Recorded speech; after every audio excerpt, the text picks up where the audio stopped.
I guess what we're saying is here at KROQ, we enjoy our Blink-182. I think that's the message. That is the message, yeah. That we're giving you here today. And we certainly enjoy our friend Travis Barker, who joins us in here, the drummer for that band and the Transplants and about a million other things. He's one of the busiest guys in showbiz. How are you, Travis? I'm great. How you guys doing? Good, thank you. It's always great to see you. I just can't believe how much you have going on. You're one of those guys, and I know you always talk about how you never stop drumming, like you can't ever stop your fingers from moving, but it seems like you can't rest either. Yeah, I don't like rest, man. It's overrated. Yeah, man. You just get so bored if you sit down for 5 minutes. You drive yourself crazy, it seems like. Yeah, it's funny. Even there was a big UFC card this weekend, and I just sit there in front of the TV with the practice pad.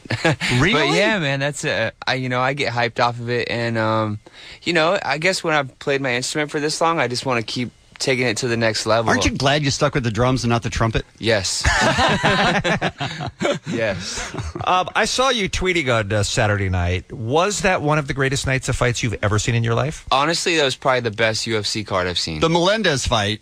Fight of the year, man. right? Was Joe Rogan even said, this is my new favorite fight of all time. Yeah, a lot of times two guys won't want to go toe-to-toe like that for the fear of getting knocked out, and they both went for blood. They gave it their all. And neither of them was interested in defense. They were just like, go ahead and hit me as hard as you can, and I'll hit you back as hard as I can, and we'll just see who's standing. Yeah, that was a brawl. Crazy. That was a brawl. And I wasn't drumming while I was watching that.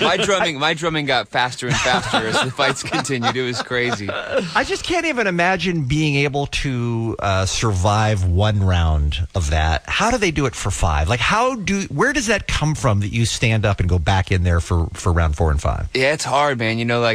We sponsor Dominic Cruz, who's bantamweight champion, 135, and sometimes he'll invite me to the gym, and I've done 3 5-minute rounds, and it was the hardest thing I've ever experienced in my life. You think, all right, 5 minutes at a time, no problem, and then you get about a minute and a half in and you go, this has to be over. Yeah, anytime you're at home and you're going, do something, there's a reason they're not doing anything. Like, that's one of the hardest, that's the hardest thing ever. Like, a fight for 5 minutes is seriously, it's grueling. Did you care who won between Cain Velasquez and...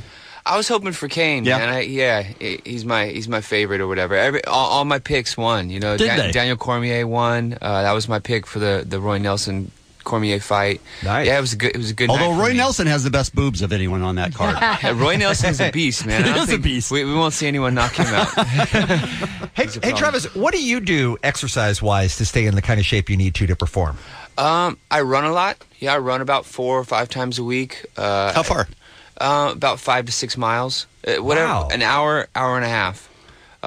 Sometimes I work with a strength and conditioning coach who's Ronda Rousey's strength and conditioning coach. His name's Chris. Is that before you go on tour? Do you have to be in a different shape to go on tour? Yeah, I really build it up before I go on tour because we have 2-hour sets, and I like to go 110% for 2 hours. You drum rather quickly, yes. Yeah, so I'll do that. I do Gracie Jiu-Jitsu.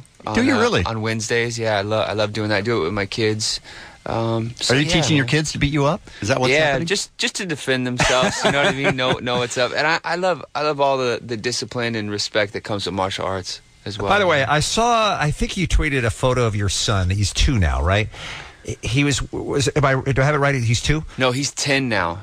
What was the photo that you just tweeted the other day of a 2-year-old kid in a little punk rock leather jacket with a Transplants t-shirt on? Yeah, no, that was Landon. He just looks really young still. But yeah, they both love punk rock. Like, they both have gone on. Well, they have to. All I thought when I saw that photo is he's going to be 1 minute into 18 when he gets his first tattoo. Yeah. Oh, yeah. They bug me for him already. Do they? Yeah. Like, what's your answer? I tell him when he's 16, we'll have that conversation. And I got to talk his mom into it, Yeah. Right. And the day he turns 16, that's going to happen, right? Oh, yeah. Okay. All right. Well, they love Daddy. Sure. And they want to be like Daddy, so they see Daddy. And by the way, Daddy's not slowing down on the tattoos either. Yeah, Daddy's been busy. Yeah, I've finished my head. I'm almost finished with my back.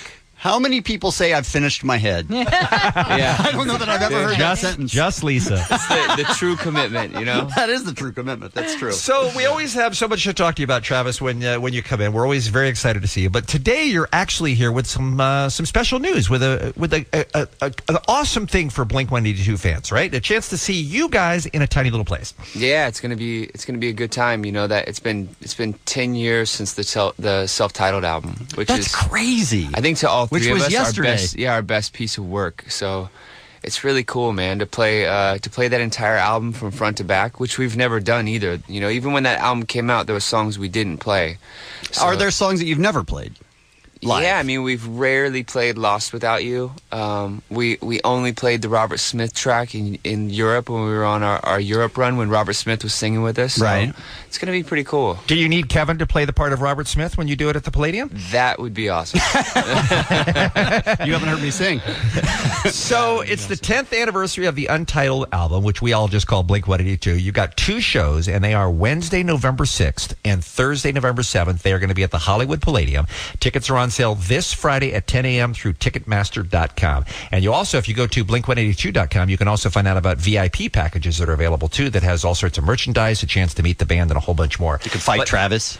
But this is the type of thing you do. Why? Like, obviously, you guys could, make a lot more money for as much work playing at a bigger place. Why is it important for you to play the Palladium shows?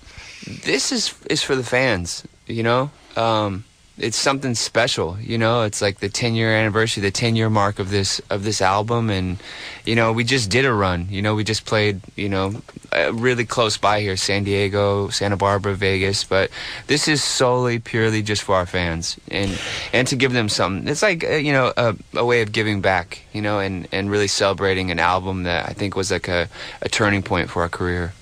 For everyone. You did that charity show in New York City recently, and you played for 500 people. Yeah.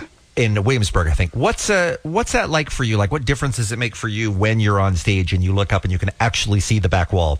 That show was bananas. I mean, I think we hadn't played a venue that size for almost 20 years. Wow. 18 years, and you could, there's video of it where you hear the crowd over all our amps, over all our drums. You can't even hear Mark and Tom. Really? Yeah. Is that a perfect world? It's pretty cool, yeah. It was definitely, I had a couple friends that have flown out for that worked at Famous, and they were just tripping, Yeah, you've seen so much, but when you get an audience like that, it must still be a little shocking that they're out singing you. I like those hectic shows, I as much as I love and it's awesome, and I appreciate playing a big arena or whatever. The intimacy of a small venue where you get to feed off the crowd, and that's just way better. I like when a person in the front coat can spit on me. We're in that distance. That's the difference of each other, between you and I. Yeah. So yeah, there was an energy in that club that I don't think Blink or any of us have felt in a while. Well, for me, since the last Transplant show. But well, you're going to have some of that same energy November 6th and 7th coming up at the Hollywood Palladium. Just announcing these 2 shows with Blink-182. Again, tickets go on sale Friday morning at 10 o'clock at Ticketmaster.com. More with our guest Travis Barker when we return right after this on the Kevin and Bean Show on KROQ.